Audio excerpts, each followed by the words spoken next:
Om Swastiastu. Baik, terima kasih atas waktu yang telah diberikan kepada kelompok kami. Di sini kami akan mempresentasikan materi tentang perkembangan agama Hindu di Indonesia. Sebelum kami menjelaskan materi, perkenankan saya untuk memperkenalkan nama kelompok saya, yaitu dengan saya sendiri, Niwayandi Supertiwi dengan NPM 201074, Nikada Yulina 201104, Nilo Putu Saraswati 201085, Nilo Ani Desniari 201086, dan Nikade Ulan Martinayanti 201093. Nah, selanjutnya saya akan menjelaskan materi tentang perkembangan agama Hindu di Indonesia, yaitu dengan masuknya agama Hindu ke Indonesia terkait langsung dengan daerah asal agama tersebut, yaitu India. Namun, sangat sulit untuk mendapatkan keterangan kapan kontak-kontak tersebut terjadi, karena tidak ada sumber tertulis dari zaman itu yang berasal dari Indonesia. Menurut penelitian para ahli, bahwa tulisan yang dipakai di Indonesia justru berasal dari India. Oleh karena itu, sumber-sumber India yang dapat dipergunakan adalah sumber sastra yang tertulis, bukan untuk tujuan memberikan fakta-fakta yang cukup luas mengenai hubungan itu.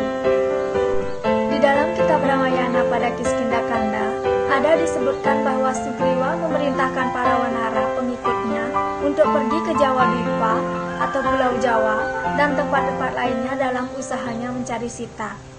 Dalam kitab itu juga disebut sebagai Swarna Dwipa atau Pulau Sumatera, bahwa setelah melewati Pulau Jawa dari arah barat, dijumpailah Gunung Sisira yang menjulang tinggi di Irian Jaya, karena kata Sisira berarti dingin atau bersalju.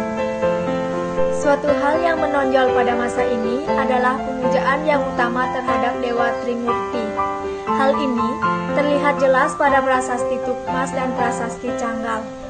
Perkembangan agama Hindu di Jawa Timur selanjutnya diketahui dari munculnya dinasti Isnawamsa dengan peletak dasarnya adalah Empu Sindok yang pemerintah di Kerajaan Medang Jawa Timur tahun 929 sampai 947 Masehi. Dinasti Isana atau pemuja Siwa, penganut Hindu yang berkonsepsikan pemujaan Trimurti. Ketika pemerintahan Raja Dharmawangsa di Jawa Timur, disusun kitab Hindu bernama Purwadigma yang mengambil sumber dari Weda Smrti atau Manawa Dharma Sastra. Menurut tradisi Airlangga, dipandang sebagai jelmaan Dewa Wisnu. Selanjutnya, Kertanegara atau Maharaja Singasari dipandang sebagai jelmaan Siwa Buddha.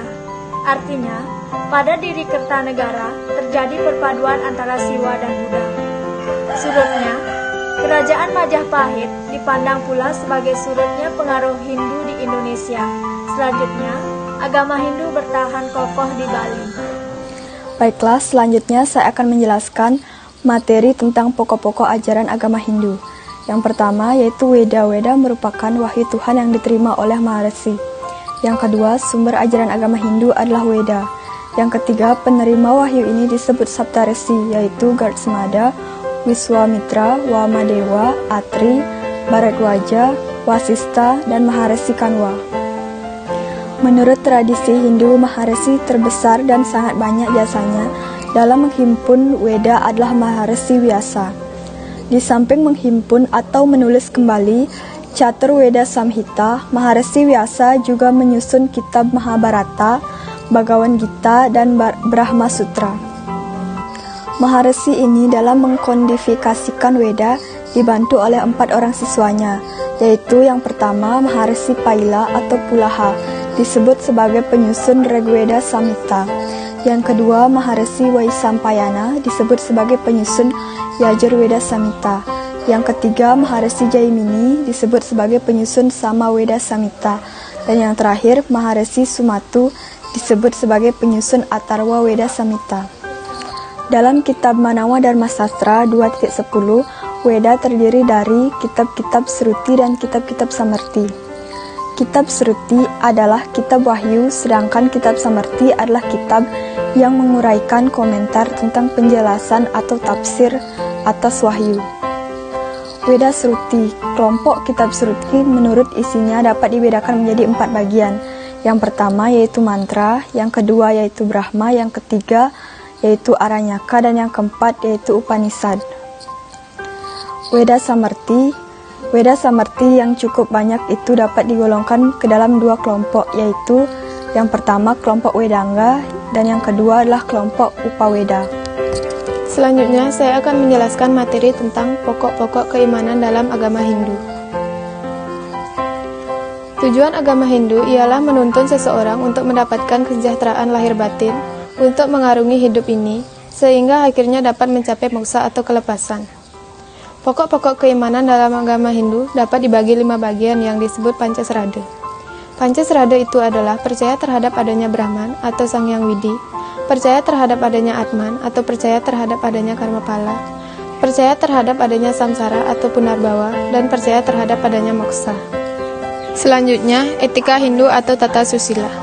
Secara etimologi, kata etika berasal dari kata ethos, bahasa Yunani, yang berarti karakter kesusilaan atau adat. Sederhananya, etika merupakan studi tentang perilaku yang benar dan salah, dharma dan adharma, perilaku baik dan buruk atau subha karma dan asubha karma, dan sifat kedewataan serta keraksasaan atau daiwi asuri sampat. Selanjutnya, tujuan etika Hindu. Guna mencapai kesempurnaan hidup, memerlukan etika. Tanpa etika, kehidupan manusia tidak mungkin berjalan sebagaimana mestinya. Dalam hal ini, etika memegang peran penting dan sentral dalam ajaran agama Hindu, dengan pertimbangan sebagai berikut. Yang pertama, keberadaban manusia. Yang kedua, posisi hidup manusia. Yang ketiga, manusia hidup di era Kali Yuga. Yang keempat, globalisasi. Jenis-jenis etika Hindu. Beberapa jenis ajaran susila atau etika Hindu yang wajib dan harus dilaksanakan dalam kehidupan sehari-hari, di antaranya adalah Trikaya Parisuddha, Catur Paramita, Panca Yama Brata, Panca Niyama Brata, Dasa Yama Brata, dan Dasa Niyama Brata. Selanjutnya, materi tentang pengamalan ajaran agama Hindu. Ada 2 bentuk pengamalan ajaran agama Hindu, yaitu dengan melaksanakan tata susila dan dengan kebaktian kepada Tuhan Yang Maha Esa. Di dalam melaksanakan perbuatan yang baik dan benar atau subha karma, serta menjauhkannya dari perbuatan yang buruk dan salah atau asubha karma. Ajaran tata susila Hindu memberikan beberapa pedoman yang wajib dipatuhi. Pedoman-pedoman itu antara lain Trikaya Parisuddha, Trimala, Trimada, Catur Guru Bakti, Catur Dharma Prawarti, Panca Yama Brata, Panca Niyama Brata, Satguna, Satripu, Sapta Timira, dan Asta Brata. Di samping dalam bentuk pengamalan ajaran tata susila, kebaktian adalah salah satu aspek pengamalan ajaran agama Hindu. Kebaktian pada Sang Hyang Widi, Dewa dan Utara atau leluhur, antara lain dilakukan melalui pelaksanaan Catur Marga dan Panca Yadnya. Sekian presentasi dari kelompok kami. Jika ada salah tutur kata kami mohon maaf, dan saya tutup dengan Paramasanti. Om Santi Santi Santi Om.